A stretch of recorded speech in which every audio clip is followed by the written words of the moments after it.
धन्यवाद ब्रह्मचारी रत्नदर्शी। क्या आप मुझे सुन पा रहे हैं? Yes yes yes. तो बहुत बहुत धन्यवाद आपका। बहुत अच्छा सूत्र संचालन आप कर रहे हैं, साथ ही साथ मेरा बहुत अच्छा परिचय आपने करा के दिया, इसके लिए मैं आपका सर्वप्रथम आभारी हूँ। तथा आज की शाम की शुरुआत बहुत ही अच्छी ढंग से प्रिया जी ने की है, पूजा वंदना से, तो उनका भी मैं धन्यवाद देना चाहता हूँ। सभी धर्मचारीगण, खासकर रुताइश जी और धर्मचारीगण, धर्मचारिणी तथा उपस्थित भाइयों तथा बहनों, सभी को मैत्रीपूर्ण जय भीम, नमो बुद्धाय। यस, सबसे पहले मैं जो नागपुर बुद्धिस्ट सेंटर है, जिसको मित्र लोग कहा जाता है, तथा हमारा त्रिरत्न मीडिया है, उनका बहुत शुक्रगुजार हूँ। ये दीर्घ चलने वाली व्याख्यान मालिका का उन्होंने मुझे हिस्सा बनाया है और मुझे उसमें सहभागी होने का अवसर उन्होंने प्रदान किया है। ये लंबी चलने वाली प्रवचन मालिका है और हम सब जानते हैं, और अभी रत्नदर्शी ने उसका ब्यौरा भी दिया है कि हम भगवान बुद्ध की बहुत ही महत्वपूर्ण शिक्षा जो है उसको समझने का प्रयास कर रहे हैं। कुछ हद तक उसको अनुभव करने का भी हम प्रयास कर रहे हैं। जैसे रत्नदर्शी ने कहा कि ये सही में अनुभव करने की बात है, ये केवल बुद्धि से समझने की बात नहीं है। बुद्ध की कोई भी शिक्षा हो, उसका हेतु ही उसे व्यवहार में लाना है। केवल बौद्धिक रूप से समझाना उसका हेतु नहीं है। भले ही वो शिक्षा कितनी भी जटिल क्यों न हो, किसी भी प्रकार से वो आई क्यों न हो, उसका अंतिम उद्देश्य जो है उसको व्यवहार में लाना ही होता है। और इसको हम पिछले कुछ हफ्तों से समझने का प्रयास कर रहे हैं, जिसे हम प्रतीत्य समुत्पाद कहते हैं, कार्य कारण भाव कहते हैं। इस विषय को हम पिछले कुछ सप्ताह से समझने का प्रयास कर रहे हैं, 5 सप्ताह से समझने का प्रयास कर रहे हैं। और जिन महानुभावों ने इसकी शुरुआत की है, उन्होंने इस श्रृंखला का एक दर्जा निश्चित किया है, एक ऊंचे दर्जे पर इस श्रृंखला को वो लोग लेके गए हैं, और उससे मैं थोड़ा टेंशन में आ रहा हूँ अभी। जिस दर्जा पर वो उसको लेके गए हैं, अभी मुझे लगा कि अभी मैंने क्या करना चाहिए, नहीं क्या। तो एक टेंशन के साथ मैं आपके साथ बात कर रहा हूँ, तो कृपया आप मुझे समझ लेंगे, ऐसी आशा करता हूँ। सही में मैत्रीवीर नागार्जुन और धर्मचारी मंजू कुमार जी ने बहुत ही अच्छे ढंग से इस बात को हमारे सामने रखने का प्रयास किया है। जो सारा ब्यौरा धर्मचारी रत्नदर्शी ने हमारे साथ सामने रखा है, मैं उसमें नहीं जाऊंगा, लेकिन केवल इतना ही कहूंगा कि जब दो अच्छे बैट्समैन बैटिंग करके जाते हैं ना, तो फिर पीछे वाले को ज्यादा चिंता करने की जरूरत नहीं होती, क्योंकि जितने रन बनाने हैं उन्होंने बना चुके हैं। तो अभी मैं खेल सकता हूँ, अपने ढंग से खेल सकता हूँ। जल्दी आउट हो गया तो नो प्रॉब्लम, ये शिक्षा का परिणाम नहीं होगा, वो मेरे समझ का परिणाम होगा। अगर गलती से मैं जल्दी आउट हो जाता हूँ या अच्छे रन नहीं बनाता हूँ, तो वो मेरा कारण होगा, ये शिक्षा का कारण नहीं होगा। शिक्षा अपने आप में बहुत बड़ी बात, ये शिक्षा सही में बहुत ही महत्वपूर्ण ऐसी शिक्षा है। ये प्रतीत समुत्पाद की जो शिक्षा है, हमको पता है कि इस कार्य कारण भाव को दो आयाम है या दो पहलू है।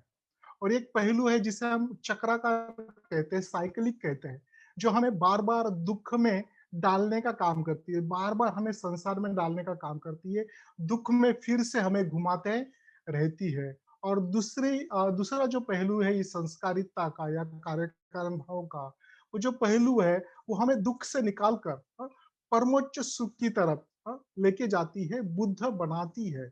बुद्ध बनने की प्रक्रिया, उसे ऐसा भी हम कह सकते हैं। तो पहले प्रकार की जो संस्कारिता है, सर्वसाधारण रूप से उससे हम भवचक्र कहते हैं। और दूसरे प्रकार की जो संस्कारिता है, जिसके कारण हमें बुद्ध बनना संभव होता है, हम बुद्ध बन सकते हैं, तो उसे ऊर्ध्वगामी संस्कारिता कहते हैं या ऊर्ध्वगामी चक्राकार मार्ग कहते हैं। और उसमें से पहले संस्कारिता को हम पिछले कुछ दिनों से, खासकर पिछले 2 सप्ताह से देखने का प्रयास कर रहे हैं। मंजू कुमार जी ने उसकी शुरुआत की थी, जिसको हम भवचक्र कहते हैं, और उसको हमने देखने का प्रयास किया है। भवचक्र के निर्मित के इतिहास में मैं जाऊंगा नहीं, क्योंकि उन्होंने बखूबी उसको हमें बताया है। मैं थोड़ा आगे आपको लेके जाना चाहता हूँ। खासकर आज हम जो भवचक्र का तीसरा गोल है या वर्तुल जिसको कहते हैं, अभी वर्तुल ये हिंदी शब्द है कि नहीं मुझे पता नहीं, लेकिन वर्तुल के साथ साथ मैं गोल भी कहूंगा। तो समझ में आएगा। मेरी हिंदी सही में उतनी अच्छी नहीं है, फिर भी मैं प्रयास कर रहा हूँ। तो ये जो तीसरा गोल है, जो 6 अलग-अलग हिस्सों में बँटा हुआ है, उस गोल को हम समझने का प्रयास करने वाले हैं। जिसे 6 मानसिक अवस्थाएँ कहा गया है, 6 लोग कहा गया है, 6 अवस्थाएँ कहा गई है, या अंग्रेजी में जिसको 6 रियाल्म्स कहते हैं, वो कहा गया है। तो उसको हम देखने का प्रयास करने वाले हैं आज से। लेकिन उसको देखने से पहले कुछ महत्वपूर्ण बातें, जिसको हम सर्वसामान्य रूप से उसको समझने से पहले क्या ध्यान में रखना चाहिए, इन बातों को कुछ हद तक हम देखने का प्रयास करेंगे और फिर 6 लोग की तरफ आज हम हमारा रुख करने वाले हैं। हमें सबको पता है कि जो भवचक्र हमारे सामने है, वो भवचक्र महामोग्गलायन की दृष्टि से आया है और बुद्ध के निर्देशानुसार उसे बनाया गया है, चित्रित किया गया है, ये हमने पहले ही उसको देखा है।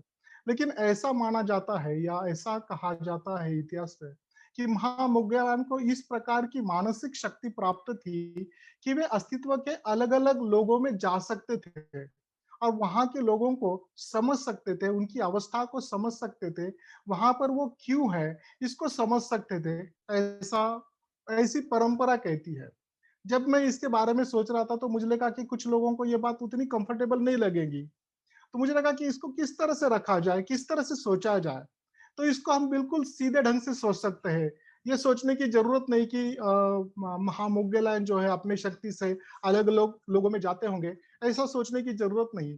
सीधा-सीधा ऐसा हम सोच सकते हैं कि निश्चित रूप से महामोग्गलायन जो थे, निश्चित रूप से अंतर्दृष्टि प्राप्त व्यक्ति थे। निश्चित रूप से जिनकी ऊंची लोकोत्तर अवस्था है, ऐसे वो व्यक्ति थे। तो निश्चित रूप से अलग-अलग मानसिक अवस्थाओं में लोग किस तरह से रहते होंगे, अलग-अलग मानसिक अवस्था लोगों की किस तरह से होगी, इसको वो पहचानते होंगे, इसको वो समझते होंगे। कौन किस मानसिक अवस्था में किस प्रकार का अनुभव कर रहा होगा या कर सकता है, इसकी निश्चित रूप से उन्हें जानकारी होती होगी। इस ढंग से भी हम उसको ले सकते हैं और ये बहुत बड़ी बात नहीं है। महामुग्गलायन के दृष्टि से देखा जाए, लोकोत्तर उनके अनुभव से दृष्टि से देखा जाए, तो उनके लिए तो ये बहुत ही सहज बात बात होगी, क्योंकि हम हमारे जीवन में भी अगर देखते हैं, तो किसी की मानसिक अवस्था हम पहचान लेते हैं। तुरंत अगर कोई दुखी है, तो हम बोलते हैं कि क्या आप दुखी हो? हुँ? अगर किसी का मूड चला गया है, तो हम पहचान लेते हैं कि क्या उसका मूड चला गया है। तो जैसे सर्वसाधारण रूप पर हम किसी की मानसिक अवस्था को पहचान लेते हैं, जब आप सही में ऊँची प्राप्ति की अवस्था में होते हैं, तो निश्चित रूप से लोग अलग-अलग किस प्रकार की मानसिक अवस्था में हो सकते हैं या होते हैं, इसको समझना उतनी बड़ी बात नहीं है। इस अर्थ से अगर हम देखते हैं, तो निश्चित रूप से महामुग्गलायन का जो ये अनुभव है, जिसको बुद्ध के निर्देश द्वारा चित्रित किया गया है, उसे समझने में हमें कठिनाई नहीं होगी, क्योंकि वो और कुछ नहीं दर्शाता, वो हमारे सबकी मानसिक अवस्थाओं को दर्शाता है। हम सब जिस अलग-अलग मानसिक अवस्थाओं से गुजरते हैं, उसी का वो प्रतीक है, उसी को दर्शाता है। लेकिन जब ये बात हम करते हैं, तो ये बात समझना बहुत ज़रूरी है कि ये जो बात निकली है, वो सिद्धांत के रूप में महामुग्गलायन के मुख से निकली नहीं है। वो दृष्टि के रूप में, उनके अनुभव के रूप में वो निकली हुई बात है और बिल्कुल रत्नदर्शी बिल्कुल सही थे कि इसको केवल हमने सिद्धांत करके नहीं देखना चाहिए। ये एक्चुअली महामुग्गलायन का अनुभव है, प्रत्यक्ष अनुभव है। उन्होंने लोगों को ऐसी अलग-अलग मानसिक अवस्थाओं में देखा है और वो वहाँ पर क्यों हो सकते हैं, इसके बारे में उन्होंने चिंतन किया है और वहाँ से उन्हें निकालने के लिए भी मदद की है। और इसलिए जब भी हम भवचक्रों को देखते हैं, तो हम केवल सिद्धांत या सैद्धांतिक ढांचा देख रहे हैं, इस प्रकार का हमने विचार नहीं करना चाहिए। हमने ये विचार करना चाहिए कि ये भवचक्र का ढांचा एक प्रकार से प्रत्यक्ष अनुभव का ढांचा है, ये प्रत्यक्ष अनुभव है और हमारा काम इस अनुभव को लेना है। हम स्वयं को ये देखना चाहते हैं कि हम इस अवस्था में कहाँ पर है, कहाँ पर सही अर्थ से हम इस अवस्था में हैं, इसको हम देख सकते हैं। तो इस तरह से ये पहली बात हमने ध्यान में रखनी चाहिए जब भी हम भवचक्रों को देखते हैं, समझने का प्रयास करते हैं, कि भवचक्र केवल सैद्धांतिक बात नहीं है। तो महामोग्गलायन के लोकोत्तर दृष्टि से आई हुई, अनुभव से आई हुई बात है और इसीलिए ये मेरे अनुभव से बिल्कुल मेल खाती हुई बात है। मेरे अनुभव से मेल खाने के कारण निश्चित रूप से मैं इसको मेरे जीवन में उतार सकता हूँ, देख सकता हूँ। इसे ही वो समझने की बात है। ये पहला मुद्दा हमने बहुत अच्छी ढंग से ध्यान में रखना चाहिए। बुद्ध की जो बड़ी और गंभीर शिक्षाएँ होती है ना, उसके बारे में हमेशा एक समस्या होती है, लोग उसे सैद्धांतिक दृष्टि से समझना चाहते हैं। हालाँकि उसमें कांसेप्चुअल सैद्धांतिक दृष्टि से समझने लायक बहुत सारी बातें होती है, लेकिन उसका अंतिम उद्देश्य मनुष्य का परिवर्तन होता है।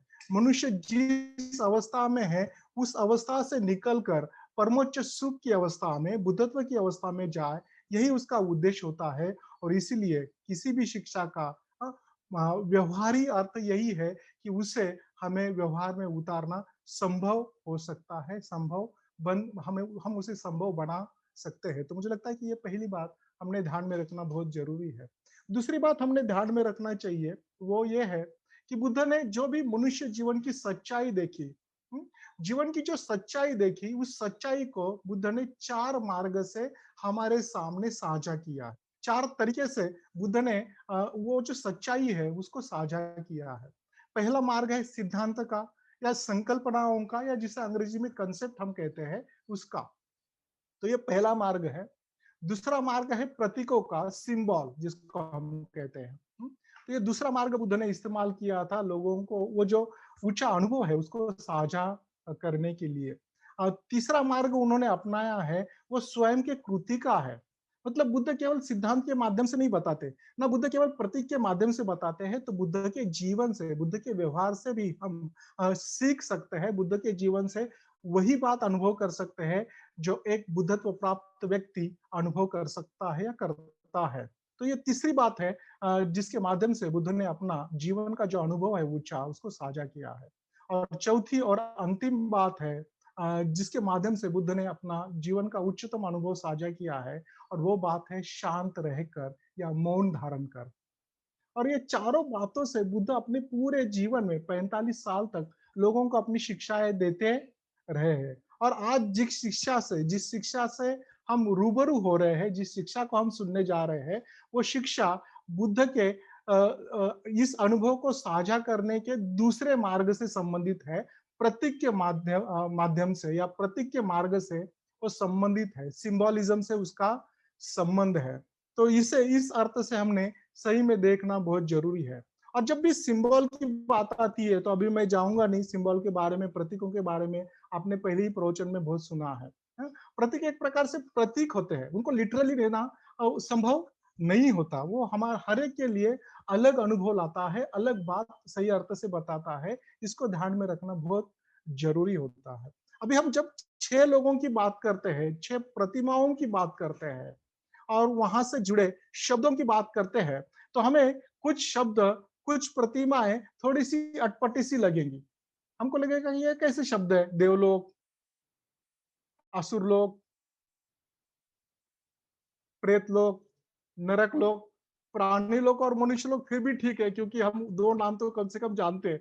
नहीं क्या ये क्या हो रहा है, देवलोक असुरलोक कहाँ से आ गए? सही में बुद्ध धम्म के है या नहीं है? नहीं क्या सही में बुद्ध धम्म के है या नहीं है? तो हमको थोड़ा अटपटा सा लग सकता है कि ये आए कहाँ से।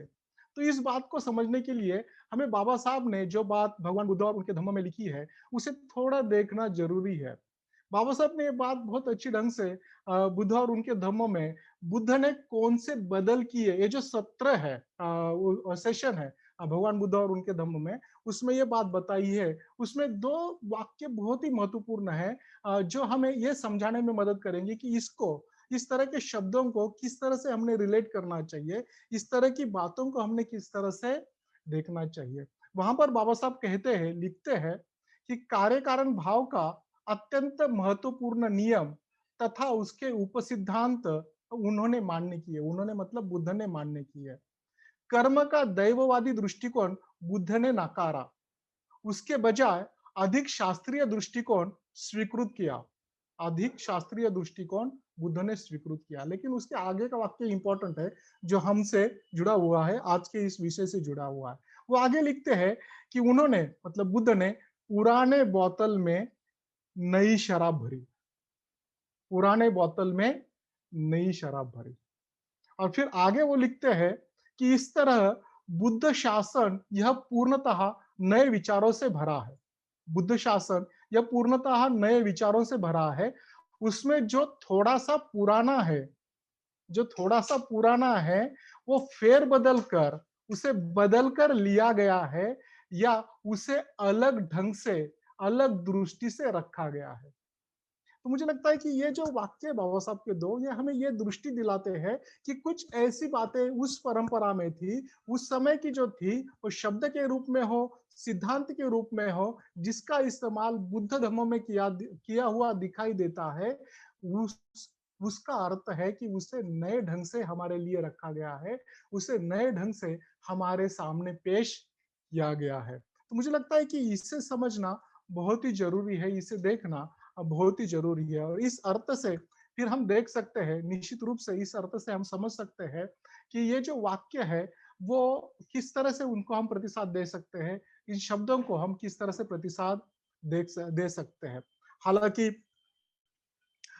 एक वाक्य या एक उदाहरण में और एक देना चाहूंगा। हम सबको पता है कि जब धर्मांतरण की बात चल रही थी और धर्मांतरण के बारे में बोला जा रहा था, तो एक जो बड़े नेता थे भारत के, उन्होंने धर्मांतरण के बारे में कुछ गलत कहा।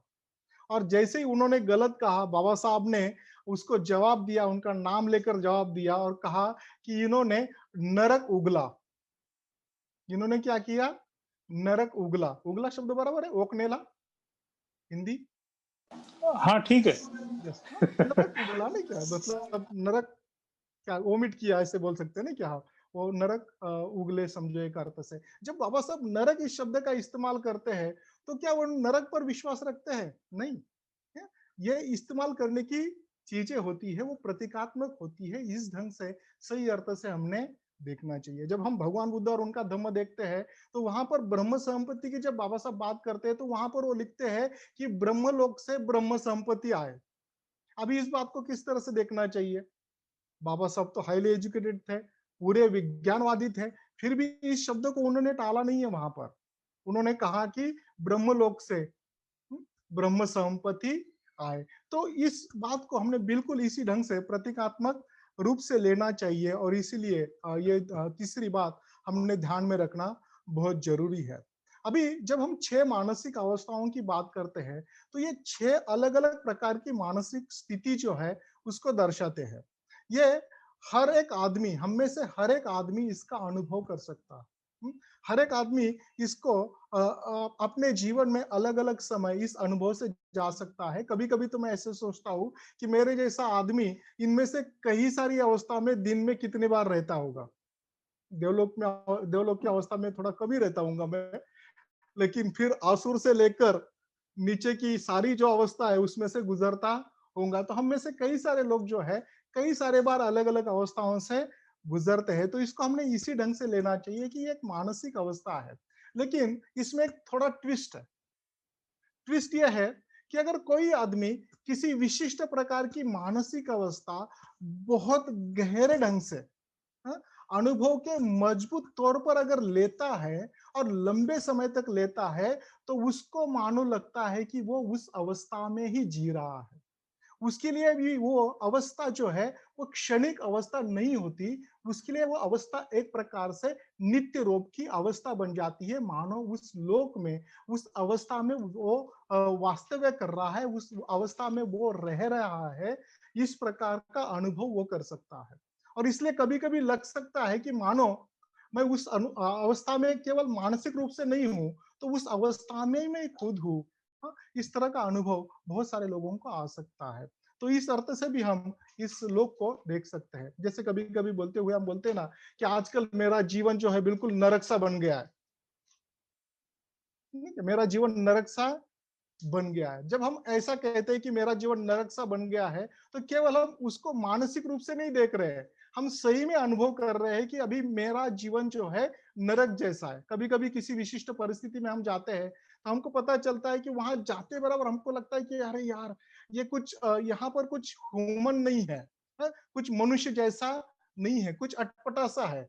अभी उसको क्या नाम दे शायद उस समय हमें पता नहीं चलेगा, लेकिन हमारे मन में ये विचार आता है कि लोग ऐसे कैसे जीते होंगे, ऐसे कैसे रहते होंगे लोग, ऐसी अवस्था में लोग रह नहीं सकते। फिर शायद कोई उसको नरक का नाम दे, कोई उसको असुर का नाम दे, या अलग अलग नाम दे सकते हैं। तो इस अर्थ से हमने ये बात जो है, चौथी बात ध्यान में रखना बहुत जरूरी है।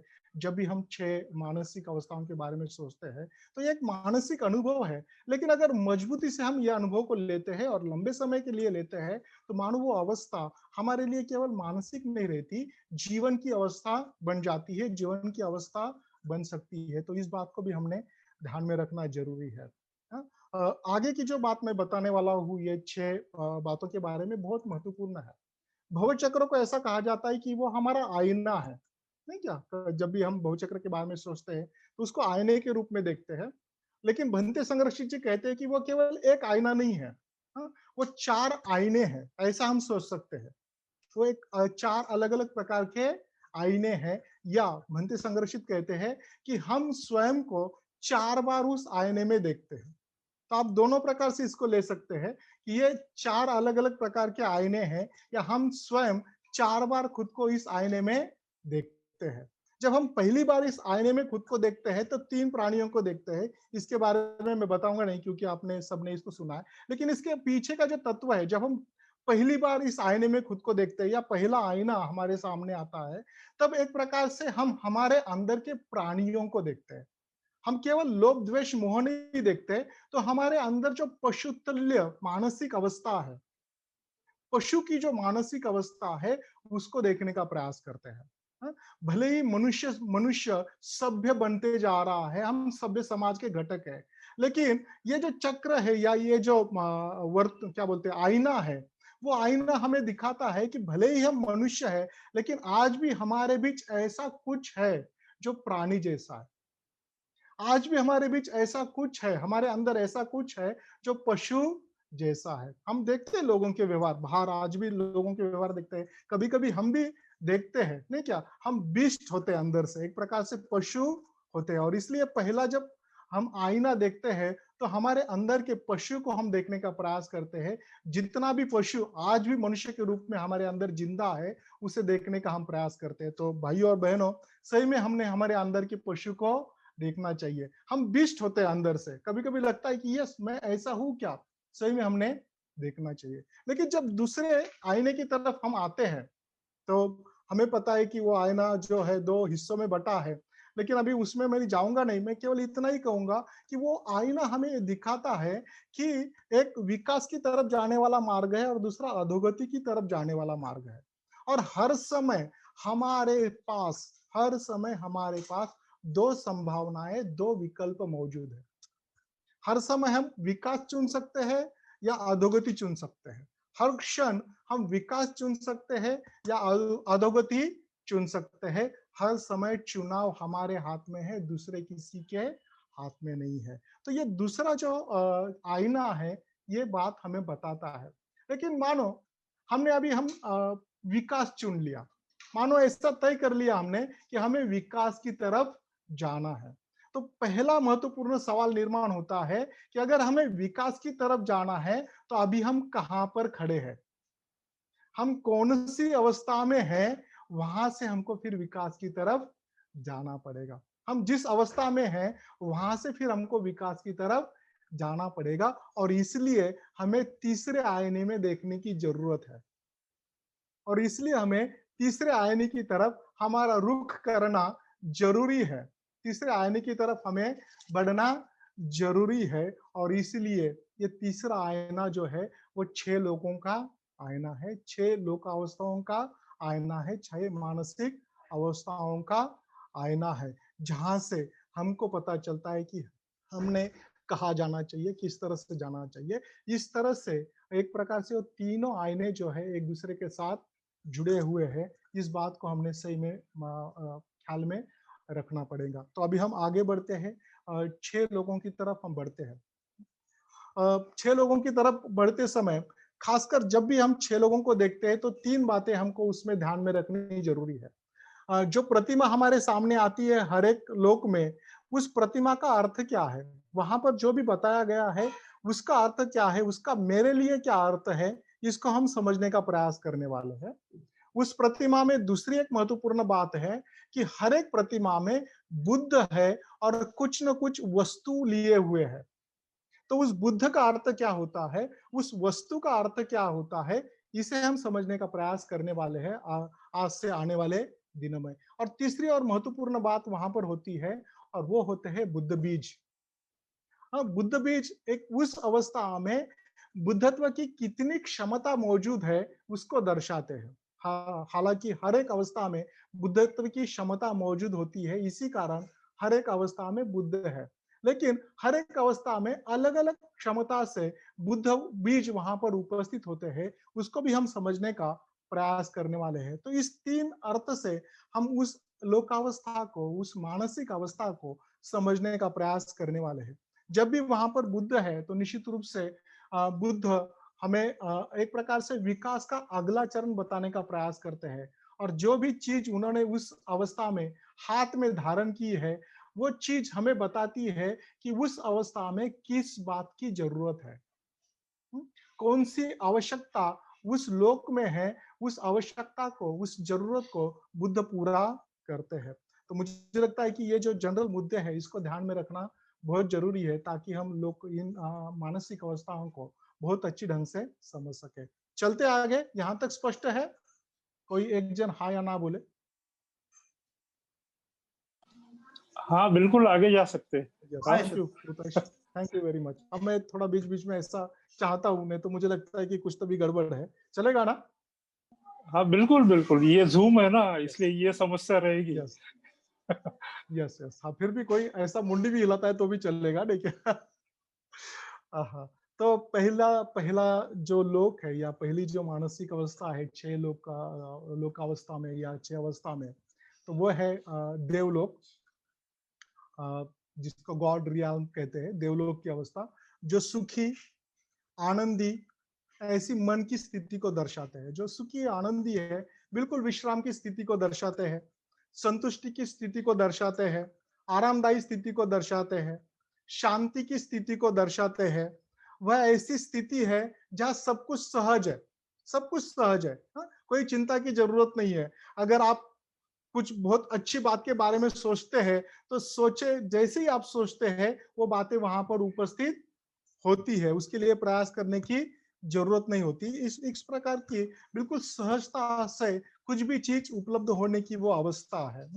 कोई बाधा नहीं है, कोई अड़चन नहीं है, कोई कठिनाई इस अवस्था में नहीं है। कोई कठिनाई नहीं है। जो कठिनाई हम आम जीवन में अनुभव करते हैं, देवलोक में किसी भी प्रकार की कठिनाई नहीं होती। वो गाना मुझे याद आता है, एक्चुअली वो अमुक सिद्दीकी का बहुत फेमस गाना है। मुझे वो गाना गाने में नहीं याद आएगा, मतलब गा नहीं सकता मैं, मेरा आवाज बिल्कुल अच्छा नहीं है। वो गाना ऐसा है कि आज चल के तुझे मैं लेके चलूं एक ऐसे गगन के तले, जहां गम भी न हो, आंसू भी न हो। अभी प्यार शब्द में टाल देता हूँ, जहाँ सब कुछ अवेलेबल हो, नहीं क्या, सब कुछ उपलब्ध हो। नहीं कि एक ऐसे ऐसा गगन जिसकी चाहत उस गाने में रखी गई है, वो मानो इस प्रकार से हमें यहाँ पर दिखाई देती है। कोई गम नहीं है, सब कुछ उपलब्ध होता है। इस प्रकार की ये मानसिक अवस्था है। साथ ही साथ ये कला तथा सुंदरता की भी मानसिक स्थिति है। हाँ, यहाँ पर कला और सुंदरता को हम अनुभव कर सकते हैं, ऐसी वो स्थिति है।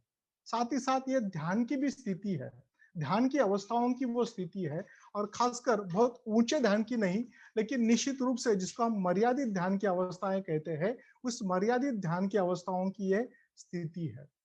जब हम देव शब्द के बारे में देखने का प्रयास करते हैं, देव शब्द को समझने का प्रयास करते हैं, तो ये देव शब्द जो है मूलतः तेजस्विता या प्रकाशमानता या प्रकाशित होना, इस शब्द से आता है। तो देव इसलिए भी तेजस्विता से या प्रकाश से जोड़े गए हैं। नहीं क्या, कभी जब भी देव प्रकट होते हैं, तो हमको क्या बताया जाता है कि वो प्रकाश के साथ आ गए, नहीं क्या, बहुत तेजस्वी कांति वाले हैं।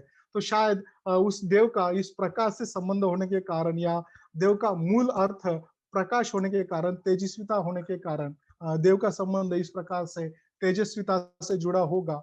इसलिए ये तेजस्विता की, प्रकाशमानता की अवस्था है, ऐसा भी हम समझ सकते हैं। ये विशुद्ध सुख तथा आनंद की अवस्था है।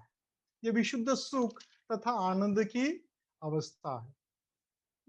वैसे देखा जाए तो देवलोक के दो हिस्से होते हैं, एक कनिष्ठ देवलोक है और दूसरा जो है ऊंचे स्तर का देवलोक है। ऐसा माना जाता है कि एक कनिष्ठ देवलोक है और एक ऊंचे स्तर का देवलोक है। अब ये कनिष्ठ देवलोक क्या है? तो जो देव इंद्रिय अनुभूति के क्षेत्र में आते हैं, मतलब जो भी कुछ है इंद्रिय के माध्यम से जो अनुभव करते हैं, या इंद्रिय के माध्यम से ही आनंद लेना जानते हैं, जो सर्वसाधारण रूप का आनंद है इंद्रियों के माध्यम से लिया लिया जाने वाला, उस अनुभव के क्षेत्र में जो देव आते हैं, उनको कनिष्ठ देवलोक कहा गया है। लेकिन जो दूसरे या ऊंचे प्रकार के देवलोक है, जिनको आदर्शभूत रूप से दर्शाया जाता है, या जिनके आदर्शभूत गुण होते हैं, या जो अनुभव जो है केवल इंद्रिय के सर्वसामान्य रूप से आनंद लेने में सहभागी नहीं होते, तो उनका आनंद लेने का तरीका जो होता है वो ऊंचे दर्जे का, सूक्ष्म, और जिसको हम शुद्ध कहते हैं, इस प्रकार का होता है। मतलब केवल इंद्रिय जन्य अनुभव तक ही वो सीमित नहीं रहते, या कामलोक के आनंद तक ही वो सीमित नहीं रहते, तो उनका जो आनंद है ऊंची बात से आता है, ऊंची चीजों से आता है। थोड़ी देर में हम उसको देखने का प्रयास करेंगे। तो इस प्रकार से ये देवलोगों में दो अलग अलग प्रकार के देव हमें दिखाई देते हैं। भले ही दो अलग अलग प्रकार के देव दिखाई देते होंगे, लेकिन इतना जरूर है इनमें कि इनको जो भी आनंद है वो सहजता से मिलता है, बिना प्रयास के मिलता है। वहां पर इंद्रिय जो सुख है वो सहजता से उपलब्ध होता है। ये बहुत महत्वपूर्ण बात देवलोक की हमें दिखाई देती है। ऐसा कहा जाता है कि जितना ऊंचा देवलोक का स्तर होते जाता है, उतना ही ये आनंद या समाधान जो है वो अधिक सूक्ष्म और शुद्ध बनते जाता है।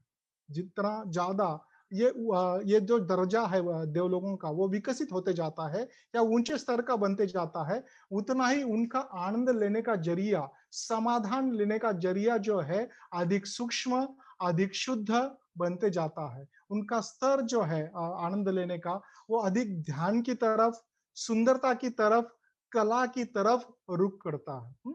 एक प्रकार से ऊंचे दर्जे के माध्यम से वो अनुभव लेना शुरू करते हैं।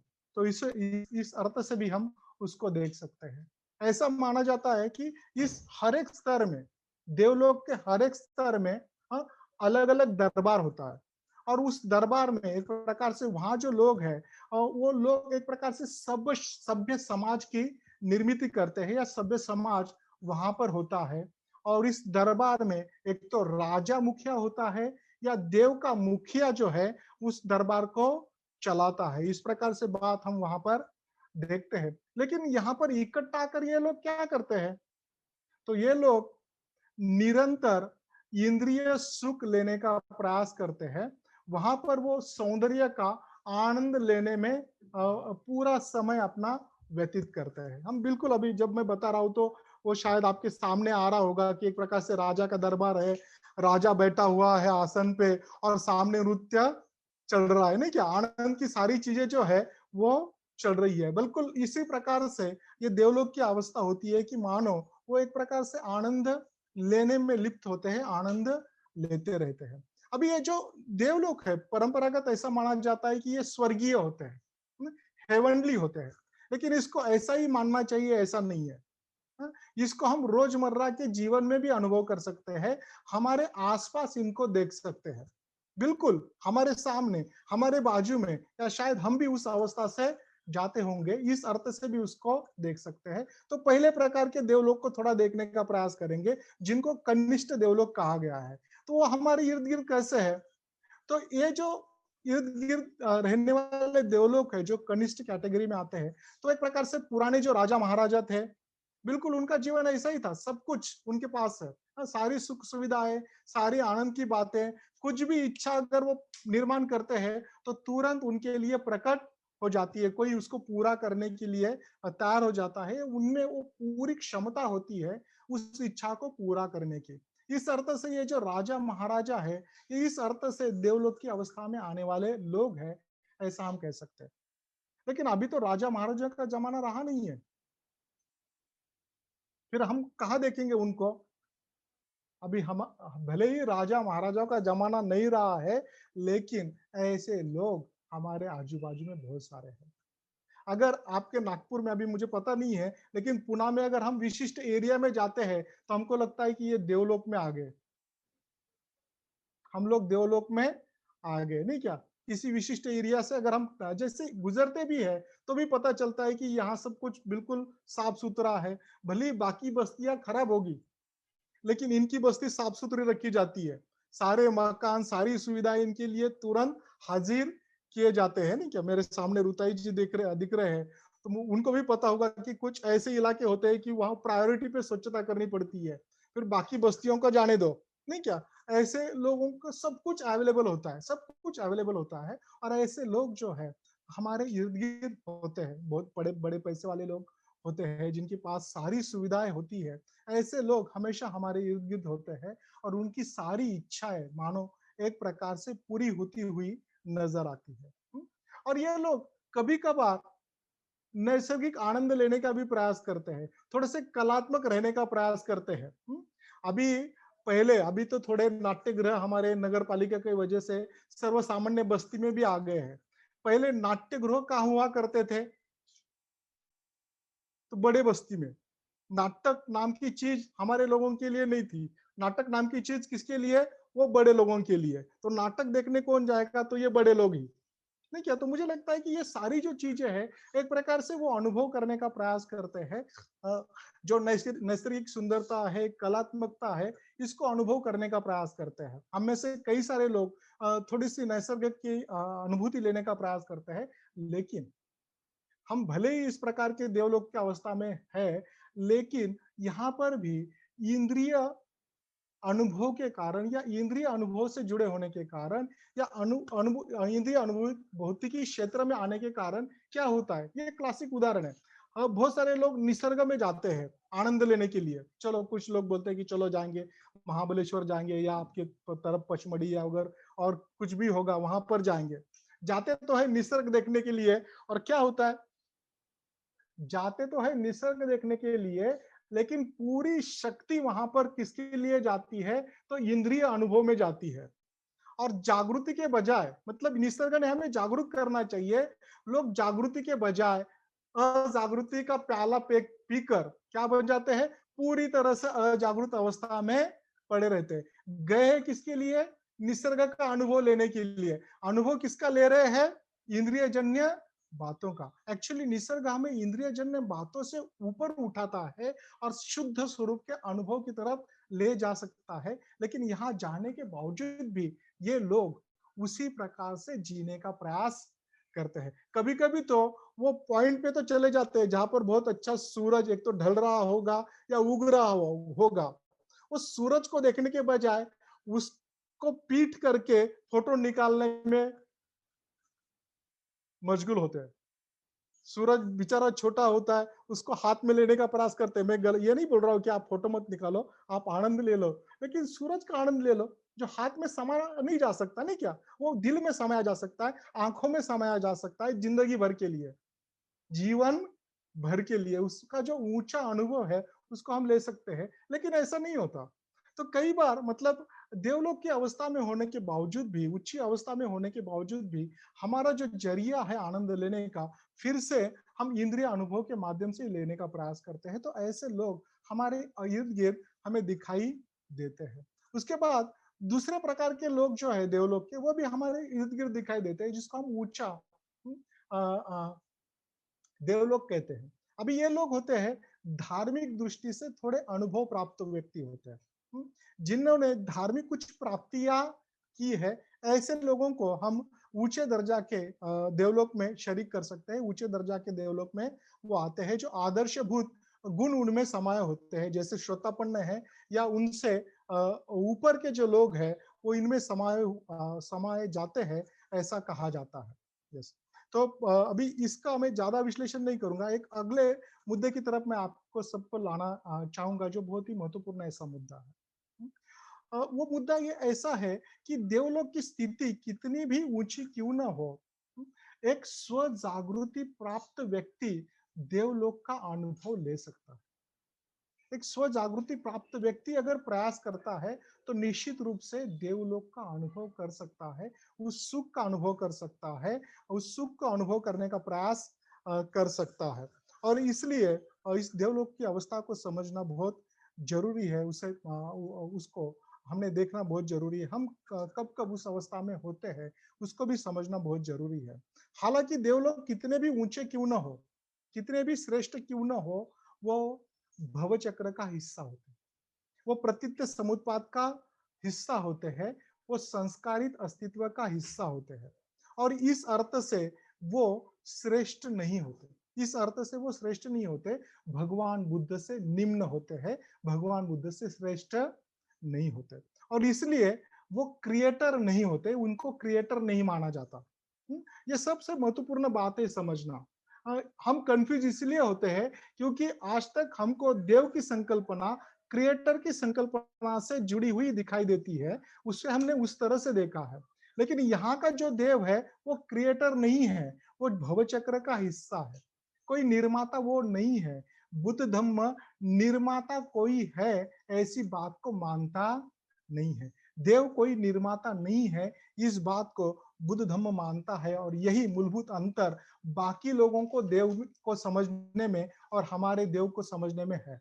इस बात को हमने ध्यान में रखना चाहिए। कोई भी देव जब भी हम उसके बारे में सोचते हैं तो उसको हम क्रिएटर करके सोचते नहीं है। बुद्ध धम्म ऐसे क्रिएटर को नहीं मानता। और इसलिए देव लोग कितनी भी ऊंची अवस्था में रहे, कितनी भी शुद्ध या सूक्ष्म स्तर पर रहे, वो हमेशा बुद्ध से न्यूनतम होते हैं, क्योंकि वो संस्कारित प्रक्रिया से जुड़े हुए होते हैं, आप पर भेद की प्रक्रिया से जुड़े हुए होते हैं। हाँ, जैसे जैसे वो ऊंचे स्तर पर चले जाते हैं या आप पर भेद थोड़ा कम होते जाता है। स्त्री और पुरुषों का भेद कम हो जाता है। मैं और आप ये जो भेद है वो धीरे धीरे कम होते जाता है, लेकिन फिर भी ये आप पर भेद के ढांचे में आते हैं और इसीलिए वो भवचक्र का हिस्सा होते हैं, भवचक्र का हिस्सा होते हैं। ये समझना बहुत जरूरी है। और इसलिए देव की इस अवस्था को एक प्रकार से नैतिक चेतना की अवस्था समझा गया है। कौन सी अवस्था समझा गया है? नैतिक चेतना की अवस्था समझा गया है, जहां पर नैतिक जागृति की स्थिति होती है। वो लोग मॉरली अवेयर होते हैं और इसीलिए भी मॉरली अवेयर होने के कारण ही वो एक प्रकार से सुंदरता को, जो भी अच्छाई है, उसको प्रतिसाद देते हैं। अगर अंदर से आदमी अच्छा है तो ही अच्छाई को प्रतिसाद देगा। श्रद्धा का सीधा सीधा अर्थ है कि जो हमारे अंदर अच्छा है उस अच्छे ने बाहर के अच्छे को प्रतिसाद देना। श्रद्धा का यह अर्थ हमने कई बार देखा है। अगर अंदर अच्छाई नहीं है तो बाहर की अच्छाई को हम प्रतिसाद नहीं दे पाएंगे। और इसलिए वो अंदर से अच्छे होते हैं, अंदर से कुशल होते हैं, अंदर से नैतिक होते हैं और इसलिए वो सुंदरता को प्रतिसाद दे पाते हैं। और उनका अंदर से अच्छा होना, इस प्रकार से उनकी चेतना का, उनके जागृति का नैतिक होना निरंतर रूप से कुशल कर्म, निरंतर रूप से कुशल आचरण करने का वो नतीजा होता है। निरंतर रूप से कुशल इच्छा को वो धारण करते हैं। निरंतर रूप से उनका जो मोटिव होता है, उद्देश्य होता है, वो कुशल होता है और इसीलिए इसीलिए वो एक प्रकार से नैतिक चेतना को विकसित कर पाते हैं। और परंपरा ऐसी कहती है कि इस प्रकार से जब हम कुशल चेतना विकसित करते हैं, कुशल आचरण करने का प्रयास करते हैं, तो इंद्रिय सुख, जो श्रेष्ठ प्रकार के इंद्रिय सुख है, वो हमें मिलने लगते हैं, वो हमें उपलब्ध होते हैं, उसका अनुभव हम ले सकते हैं। लेकिन जो मनुष्य अपने जीवन में बार बार हर समय नकारात्मक मानसिक अवस्था में रहा है, तो ऐसे व्यक्ति को निश्चित रूप से ऊंचे दर्जे का इंद्रिय सुख नहीं मिलता, या एक प्रकार से शुद्ध स्वरूप का आनंद वो ले नहीं सकते। देखिए, हम देखिए, हम आनंद पर, कौन से आनंद पर डिपेंड रहते हैं? हमारा आनंद ध्यान से नहीं आता। सही, वैसे देखा जाए तो हमारा आनंद ध्यान से आना चाहिए, लेकिन हमारा आनंद ध्यान से नहीं आता। थोड़ी भी हमें विश्रांति मिलती है, थोड़ा भी हमें लेजर टाइम मिलता है, तो हम टीवी चालू करते हैं और टीवी से आनंद मिलाने का प्रयास करते हैं। आज भी हमारा आनंद ओबड़ खाबड़ बातों पे डिपेंड है। मतलब जिसको ग्रॉस बातें कहते हैं, उस पर हम निर्भर करते हैं। जो शुद्ध स्वरूप की नहीं है, सूक्ष्म स्वरूप की नहीं है, ऐसी बातों पर हमने हमारा आनंद डिपेंड रखा है। सूक्ष्म बातों में हमारा आनंद नहीं है, और ध्यान में इसलिए गहराई में जा नहीं पाते, क्योंकि वहां पर आज भी हमने आनंद लेना शुरू नहीं किया है। हमारा आनंद ध्यान से आना चाहिए, हमारा आनंद कलात्मकता से आना चाहिए। बहुत बार हम लोगों को, कभी कभी हम लोग जब इंग्लैंड जाते हैं तो हमको आर्ट गैलरी घुमाने लेके जाते हैं। उनको लगता है कि इनको जरा सौंदर्य से रूबरू किया जाए, इनको कला से रूबरू किया जाए। बहुत बड़ी गैलरी होती है, कभी आप लंदन में गए तो बहुत बड़ी गैलरी है, और हम लोग चाहते हैं कि वो गैलरी आधे घंटे में घूमकर बाहर निकले। और हमको ज्यादा अच्छा कहाँ लगता है, वो थेम नदी है ना, उसके आजू बाजू में राउंड मारना अच्छा लगता है, क्योंकि कई सारे दूसरे प्रकार के सौंदर्य वहां पर उपलब्ध है। ठीक है, कई सारे दूसरे प्रकार के सौंदर्य वहां पर उपलब्ध होते हैं, जो सही में मन को भावित कर सके। ऐसी सुंदरता वहां पर है गैलरी में। लेकिन हम लोग तुरंत आधे घंटे में बाहर आ जाते हैं। वो जो लेके जाता है उसको भी लगता है कि क्या हो रहा है इसको, नहीं क्या, वो हमको बताने का प्रयास करता है कि इस चित्र को ये बोलते हैं, या इसकी उत्पत्ति ऐसे हुई है। हम इंटरेस्टेड नहीं रहते, हाँ हाँ हाँ ऐसे करते हैं, और हम आगे निकल जाते हैं। तो मुझे लगता है कि आज भी हमारा जीवन जो है, वो एक प्रकार से जिसको हम ऊपरी तौर का आनंद है या इंद्रिय जन्य आनंद है, उसको ही लेने में शरीक हुआ है। हमने गहराई से आनंद लेना सीखना चाहिए। लेकिन अगर हम नकारात्मक मानसिक अवस्था में ज्यादा रहे, तो इस प्रकार की गहरा आनंद हम ले नहीं सकते। और इसलिए भी ऐसा कहा जाता है कि देवलोक की जो अवस्था है, वो अच्छाई को, सुंदरता को प्रतिसाद देने वाली अवस्था है, सुंदरता की प्रशंसा करने वाली अवस्था है। लेकिन लेकिन यहाँ एक डेंजर है, सबसे बड़ा खतरा है। इस प्रकार से आनंद लेने की, सुंदरता में, सूक्ष्मता में आनंद लेते रहने की आदत में देवलोक में एक खतरा होता है। हर समय वो खतरा उनके ऊपर मंडरा रहता है। और वो खतरा ये होता है कि इस प्रकार से विशुद्ध रूप से इंद्रिय अनुभव लेते समय या इंद्रियों में आनंद लेते समय, विशुद्ध स्वरूप का सुख में रहते समय, आनंदी जीवन में रहते समय, देवलोक अपनी जागृति को खो सकते हैं। उनकी जागृति जा सकती है। मैं कौन हूं, इस बात को वो भूल सकते हैं। और इस बात को भूलने के कारण उस मानसिक अवस्था से वो नीचे आ सकते हैं।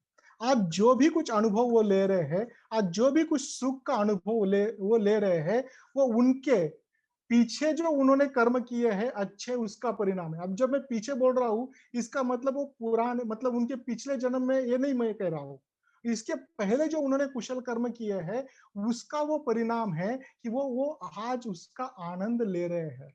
लेकिन अगर इस जागृति को वो भूल जाते हैं और निरंतर प्रयास करना छोड़ते हैं, तो निश्चित रूप से वो नीचे चले आते हैं।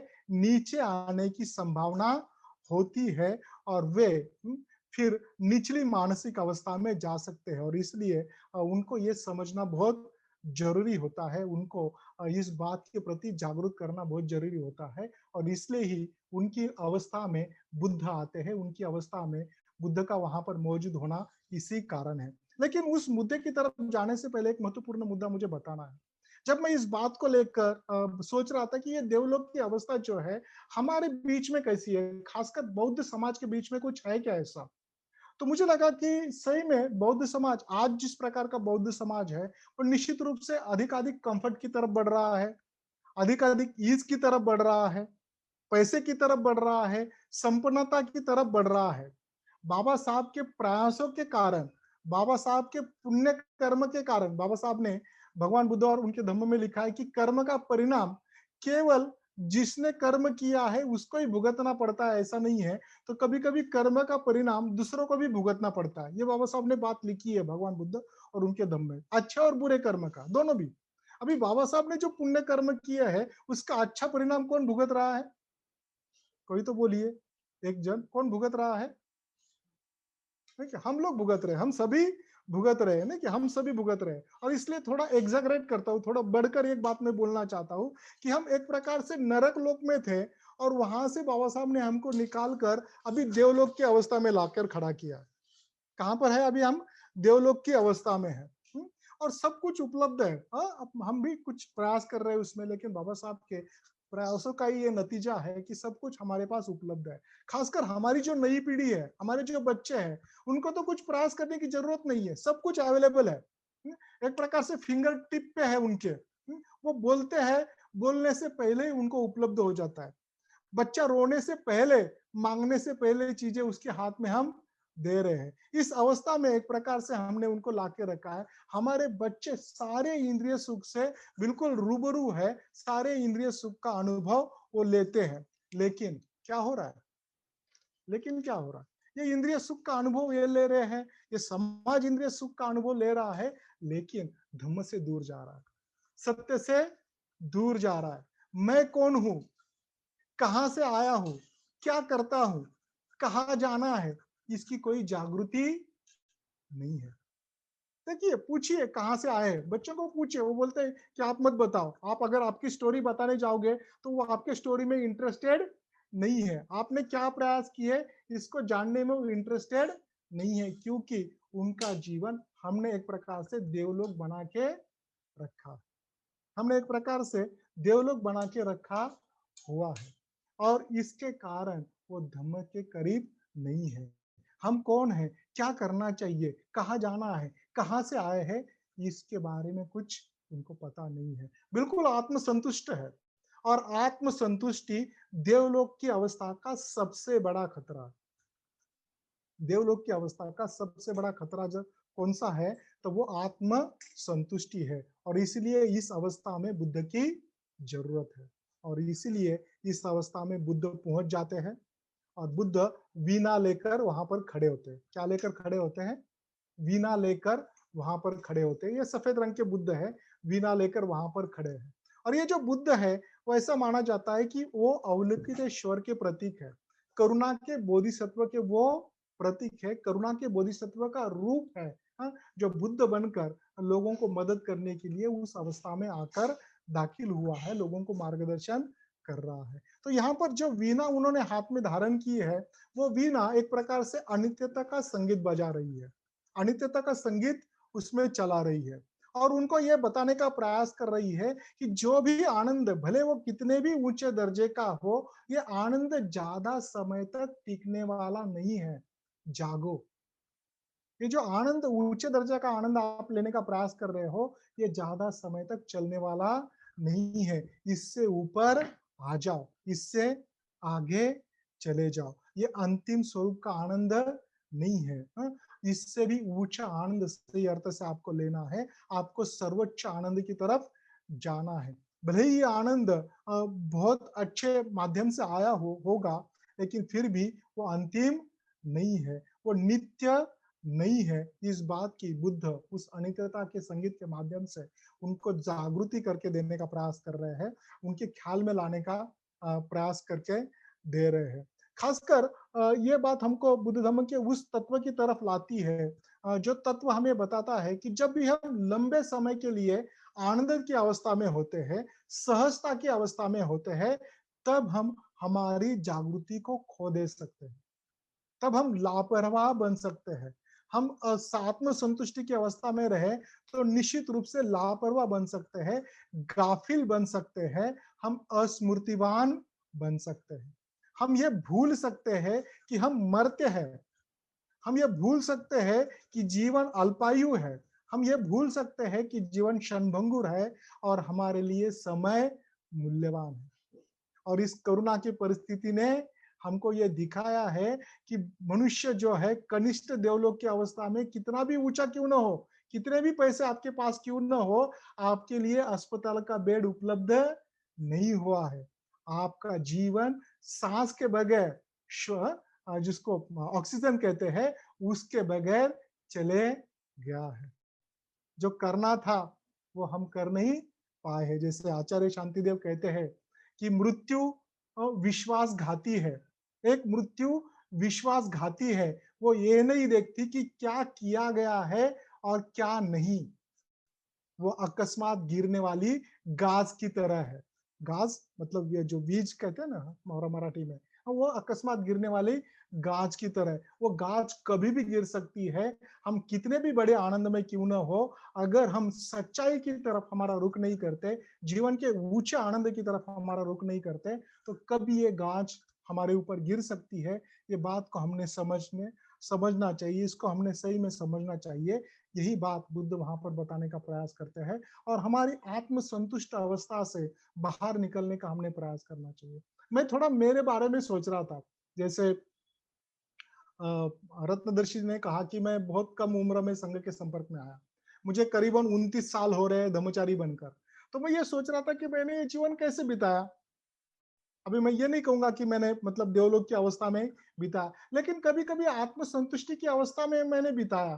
मुझे लगा कि बस इतना ही ठीक है, अभी ब्रह्मचारी बन गया है ना, सुखी जीवन चल रहा है ना, बस अभी आगे का प्रयास करने की जरूरत नहीं है।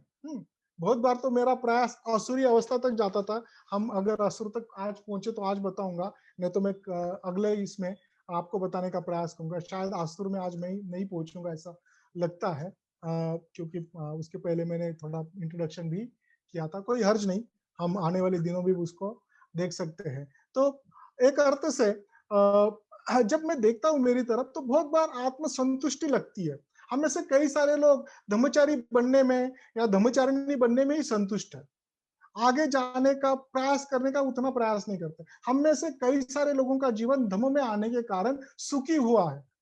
दूसरों को तुलना में हमारा जीवन बहुत सहज बना है। शायद मैं उसको पूरी तरह से देवलोक का जीवन नहीं कहूंगा, लेकिन बहुत कंफर्ट का, सहजता का जीवन मैं कहूंगा। उस अर्थ से वो थोड़ा देवलोक भी है, ऐसा हम कह सकते हैं। लेकिन कितना आत्मसंतुष्ट बने हैं, कितनी लापरवाह हम बन रहे हैं। क्या हम क्षण क्षण के बारे में सोचते हैं? ये गाज कभी भी आ सकती है, कभी भी गिर सकती है। क्या हम इसके प्रति जागरूक हैं? तो मुझे लगता है कि नहीं, मैं स्वयं इसके प्रति जागरूक नहीं हूँ। हर समय सोचता हूँ कि अगला क्षण आने ही वाला है, कल देखूंगा, कल सोचूंगा, नहीं क्या, कल कुछ अच्छा करूंगा। और ये कल कल के चक्कर में एक दिन मेरा कल काल होने वाला है। ये एक दिन मेरा कल काल होने वाला है। अगर मेरा कल काल होने से पहले मुझे जागने की आवश्यकता है। मुझे सही में अनित्य को समझने की आवश्यकता है। यही बात बुद्ध बताने का प्रयास कर रहे हैं। यही बात बुद्ध वहां पर दर्शाने का प्रयास कर रहे हैं। और एक महत्वपूर्ण बात यहाँ पर हम देख सकते हैं कि उस देवलोक की अवस्था में, हालांकि वो एक प्रकार से धार्मिक अवस्था है, एक प्रकार से वहां पर ऐसा कह सकते हैं हम कि जिसको हम धार्मिक अनुभूति कहते हैं, उस प्रकार की वो अवस्था है। फिर भी बुद्ध वहां पर वीणा लेकर अनित्यता का संगीत बजा रहे हैं। वो कोई फिलोसॉफिकल लेक्चर नहीं दे रहे, बौद्धिक बात उनको नहीं समझा रहे, या बौद्धिकता से उनको ये समझाने का प्रयास नहीं कर रहे हैं कि आपने अनित्य समझना चाहिए। देखो बुद्ध ने ऐसा ऐसा कहा है, नहीं क्या, बुद्ध ने ऐसा ऐसा किया है। तो आपने भी ऐसा सोचना चाहिए, आपने भी ऐसा करना चाहिए। उन्होंने अलग प्रकार के माध्यम का इस्तेमाल किया है उनको सिखाने के लिए, उनको बताने के लिए। उन्होंने कलात्मक माध्यम का इस्तेमाल किया है, संगीत का इस्तेमाल किया है। हमने इसके बारे में सही में सोचना चाहिए, एक संघ करके हमने सही में सोचना चाहिए। आज भी हम इस प्रकार की देवलोक की अवस्था में जो लोग रह रहे हैं, उनसे दूर है। हम वो एक प्रकार से हमारे लिए काफी दूर है, उनकी कल्पना भी हम नहीं कर सकते। उनके पास जहां भी अटपटा सा लगता है। मेरे स्वयं के बारे में मुझे लगता है कि मुझे बहुत कठिन जाता है जब भी ऐसे लोगों के संपर्क में होता हूँ, क्योंकि मेरा अपब्रिंगिंग जो है वो बहुत सर्वसाधारण रूप से, उससे भी सर्वसाधारण रूप में गया है। तो जो भी लोग अच्छे जीवन जीते हैं, जिनका अच्छा जीवन है, उनके साथ मिलना, उनके साथ मेल खाना, इवन कभी कभी तो उनके साथ शिविर में रहना भी मेरे लिए कठिन रहता है, क्योंकि वो मुझे मेरी न्यूनता का याद दिलाता है, जबकि आवश्यकता नहीं है, इस बात की आवश्यकता नहीं है। फिर भी वो मुझे मेरी न्यूनता की याद दिलाता है। तो उनसे मैं रूबरू नहीं हो पाता। फिर उनको धम्म पढ़ाने के लिए एक मर्यादा बन जाती है, एक प्रकार से मर्यादा आ जाती है। ऐसे कई सारे लोगों से आज भी हम अनछुए हैं, हम नहीं पहुंच पा रहे, नहीं जा पा रहे, उनकी तरफ जो देना चाहिए वो दे नहीं पा रहे। कुछ लोग हैं, जैसे अभी मुझे रुताई सामने दिख रहे हैं, मुझे लगता है कि पता नहीं जितेंद्र है भी या नहीं, लेकिन ऐसे कुछ लोग हैं जिन्होंने सही में ऐसे लोगों के पास पहुंचने के लिए खास प्रयास किए हैं। उनके पास जाना जरूरी है, क्योंकि उन लोगों को भी धम्म की जरूरत है। कोई उनको बताने की आवश्यकता है कि नहीं बाबा, जो जीवन आप जी रहे हो, कितना भी आनंद का क्यों ना हो, वो आज भी भवचक्र में है, हाँ, नष्ट होने के कगार पर है, नष्ट हो सकता है, और इसलिए जागो। हाँ, निश्चित रूप से ये संदेश उनको पहुंचाना जरूरी है। लेकिन बुद्ध ने जो मार्ग इस्तेमाल किया है, बुद्ध ने जो मेथड इस्तेमाल की है, उसकी तरफ हमने देखना जरूरी है। बुद्ध ने कलात्मक मेथड इस्तेमाल की है। तो मैं सोच रहा था कि इन लोगों की तरफ जाना चाहिए तो नए प्रकार का मिलरेपा चाहिए, नए प्रकार का मिलरेपा चाहिए। शायद वो गिटार हाथ में लेकर लोगों में जाएगा, गिटार हाथ में लेकर लोगों में जाएगा। मैं गिटार की संकल्पना इसलिए कर रहा हूँ क्योंकि आज दोपहर में मेरा बेटा जो है वो कुछ संगीत का कार्यक्रम टीवी पे देख रहा था। मतलब वो जो कोक वगैरह ये होते हैं ना, वो वीडियो निकालते हैं, गाने के वीडियो निकालते हैं। तो वो जो कंपनियां है उसमें गिटार बजाते हुए कोई गाना गा रहा है, और कई सारे युवा लोग, बिल्कुल ऊंचे दर्जे के युवा लोग उनके इर्द गिर्द बैठे हुए वो संगीत को सुन रहे हैं।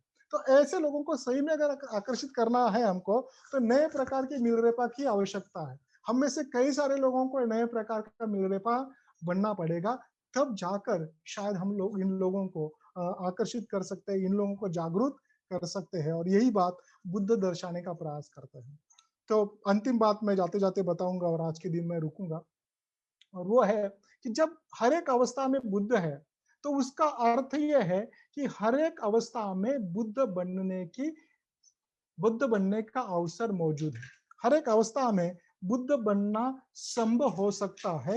ये बात वहां के बुद्ध हमें बताते हैं, वहां के बुद्ध हमें दर्शाते हैं। लेकिन हर एक अवस्था में बुद्ध बनना संभव है, फिर भी हर एक अवस्था में समान रूप से बुद्ध बना नहीं जाता। बना बन बनने की क्षमता, समान रूप से बुद्ध बनने की क्षमता सभी में नहीं रहती। हर एक अवस्था में हम बुद्ध बन सकते हैं, लेकिन हर एक अवस्था में समान रूप से बुद्ध बनने की क्षमता मौजूद नहीं रहती। हर एक व्यक्ति में बुद्ध बनने की क्षमता अलग अलग तरीके से होती है, और इसी को बीज कहा गया है। बुद्ध बनने की क्षमता को ही बीज कहा गया है। और खासकर चीनी परंपरा में इसको इस ढंग से माना गया है कि 3 प्रकार के बीज होते हैं। कितने प्रकार के बीज होते हैं? 3 प्रकार के बीज होते हैं।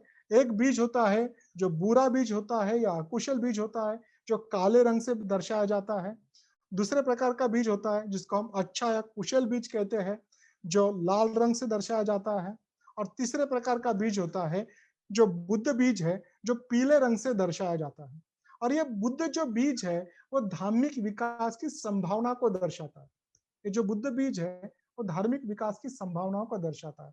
लेकिन अच्छा बीज जो है और बुद्ध बीज है, इसमें फिर अंतर क्या है? तो सबसे महत्वपूर्ण अंतर यह है कि केवल अच्छा बीज होना पर्याप्त नहीं है। केवल अच्छा होना पर्याप्त नहीं है, हमें बुद्ध बनना जरूरी है। हम सब लोग अच्छा बनने में लगे हुए हैं। हम सब लोग अच्छा बनने में लगे हुए हैं।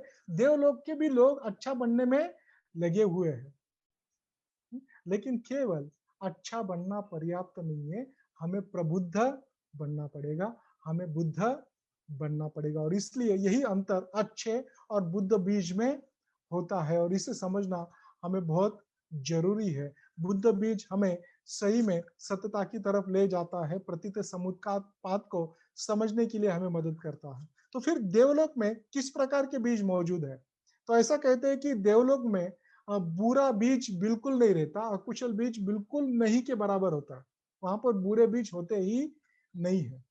कभी कभी हम जीवन में भी लोग देखते हैं कि बहुत कम बुराई करने वाले लोग होते हैं। कभी कभी हमको मिथ्या अहंकार होता है कि संघ के लोग ही अच्छे हैं। ऐसा नहीं है, बाहर भी बहुत सारे लोग अच्छे होते हैं, अच्छा जीवन जीते हैं। निश्चित रूप से बाहर भी लोग अच्छा जीवन जीते हैं। तो बुद्ध लोक में, सॉरी, देवलोक में ये जो बुरे बीज है नहीं के बराबर होते हैं। लेकिन दूसरे जो बीज है जिसको हम अच्छे बीज कहते हैं, करीबन सभी बीज देवलोक के अच्छे होते हैं या कुशल होते हैं। लेकिन इंटरेस्टिंग बात या आश्चर्य की बात यह होती है कि वहां पर बुद्ध बीज सबसे कम मौजूद होते हैं। बुद्ध बीज वहां पर सबसे कम मौजूद होते हैं। इसका महत्वपूर्ण कारण यह है क्योंकि वहां पर देवलोक की अवस्था में आत्म संतुष्टि के कारण और स्वयं के आनंद में ही गर्त होने के कारण, स्वयं के आनंद में ही रहने के कारण ये लोग अच्छाई से आगे बढ़ते ही नहीं है, अच्छाई से आगे जाना ही नहीं चाहते और इसीलिए बुद्ध बनने की क्षमता में वहां पर मर्यादा नजर आती है। और इसलिए हमने इसी बात के लिए समझना चाहिए कि जब भी हम धम्म जीवन से आनंदी जीवन जीने का प्रयास कर रहे हैं, सब कुछ सही चल रहा है, तो समझना खतरा है। हमारे जीवन में बीच-बीच में उथल-पुथल बहुत ज़रूरी है। अगर ये उथल-पुथल नहीं है और हमारा जीवन अगर ये जो क्या कहते हैं ये जो ईसीजी होता है ना, उसकी सीधी लाइन की तरह रहा तो खतरा है। क्योंकि ईसीजी की सीधी लाइन मनुष्य की मृत्यु दर्शाती है। उसी प्रकार हमारे जीवन की अगर धम्म जीवन की लाइन सीधी रही तो धम्म जीवन का मृत्यु आ ही गया समझो। तो इसलिए लाइन बीच-बीच में ऐसी होते रहनी चाहिए, नहीं क्या? ऊपर-नीचे वो होती रहनी चाहिए। हाँ, इसका मतलब जानबूझकर हमने डिफिकल्टी में पढ़ना है, ऐसा उसका अर्थ नहीं है। लेकिन अगर सीधी लाइन रही हमारे जीवन की, तो हम गाफिल बन सकते हैं। हम सही में आत्म संतुष्टि में रहकर धम्म को भूल सकते हैं, हमारे विकास को भूल सकते हैं। अच्छाई से हमें प्रबुद्ध अवस्था की तरफ जाना है, सच्चाई की तरफ जाना है, ये भूल सकते हैं। और इसीलिए इस अवस्था का बुद्ध फिर भी हमें बताता है कि भले ही बुद्ध बीज कम क्यों ना हो, आप देवलोक की अवस्था में भी बुद्धत्व प्राप्त कर सकते हो, अनित्यता को समझ सकते हो। आप सत्य की मदद से, सत्य की माध्यम से परमोच्च सुख की तरफ, जीवन के ऊंचे सुख की तरफ, जिसे बुद्धत्व कहा गया है, आप प्राप्त कर सकते हो। इस अवस्था में भी आप प्रबुद्ध बन सकते हो। यही बात बुद्ध वहाँ पर बताते हैं। तो भाइयों और बहनों, मुझे लगता है कि मैंने आपको मुझे जिस तरह से समझ में आया है, मेरी हिंदी जिस तरह से है, जिस तरह की है, उसके माध्यम से देवलोक की अवस्था को समझने का प्रयास किया है और उसके पूर्व उस इस पूरे 6 अवस्थाओं को हम किस तरह से देख सकते हैं, इसको भी मैंने आपको समझाने का प्रयास किया है। आशा है कि अगर मैंने थोड़े बहुत रन निकाले होंगे, तो आप उससे आनंदित हो सकते हो। अगर आपको लगता है कि मैं शायद मेरा पहले ही बॉल में विकेट गया है, तो उसके लिए मुझे माफ़ कर सकते हैं आप और ऐसा सोच सकते हैं कि कोई हर्ज नहीं, एक आध बैट्समैन ऐसा आउट भी हो सकता है, नो प्रॉब्लम। तो आपने मुझे सुना है, आपने मुझे निश्चित रूप से सहन किया है, इसके लिए आप सभी का धन्यवाद देता हूँ और यहीं पर रुकता हूँ। अगले बार हम अगली 2 अवस्थाओं को देखने का प्रयास करेंगे। धन्यवाद, जय भीम।